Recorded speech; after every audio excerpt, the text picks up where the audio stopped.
SBI બેંકના એટીએમમાંથી રૂપિયા ઉપાડ્યા બાદ વૃદ્ધ એટીએમમાં જ રૂપિયા ભૂલી ગયા હતા. જે રૂપિયા એક યુવાનને મળતા તેણે પોલીસની મદદથી વૃદ્ધને રૂપિયા પરત કરતા વૃદ્ધની આંખોમાં આંસુ આવી ગયા હતા. સુરત શહેરમાં ચોકબજાર પોલીસે માનવતા મેખાવી હોવાની ઘટના બની હતી, જેમાં એક 52 વર્ષના વૃદ્ધ એસબીઆઈ બેંકના એટીએમમાં 10,000 ભૂલી જતા વિવેક પ્રજાપતિ નામના યુવકને મળ્યા હતા, જેણે આ પૈસાની ચોકબજાર પોલીસે જાણ કરી પરત કર્યા હતા. જેને લઈ ચોકબજાર પોલીસે વૃદ્ધને શોધી કાઢી ચોકબજાર પોલીસમાં તેમને રૂપિયા પરત કરતા તેમની આંખોમાં આંસુ આવી ગયા હતા.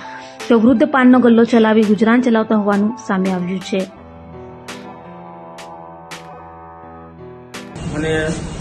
એટીએમમાં પૈસા લેવા ગયો તો એટીએમમાં નીકળ્યા નહીં.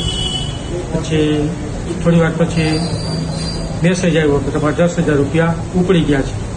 એ પછી કલાક પછી સાહેબનો ફોન આવ્યો ચોકબજાર પોલીસ સ્ટેશનમાંથી કે તમારા પૈસા સહી સલામત છે, પોલીસ સ્ટેશનમાં તમે આવી અને લઈ જાજો. પ્રજાપતિ છે. હું 2 દિવસ પહેલા એટીએમમાં પૈસા ઉપાડવા ગયેલો તો ત્યાં કોઈ વ્યક્તિના પૈસા બહાર આવેલા હતા.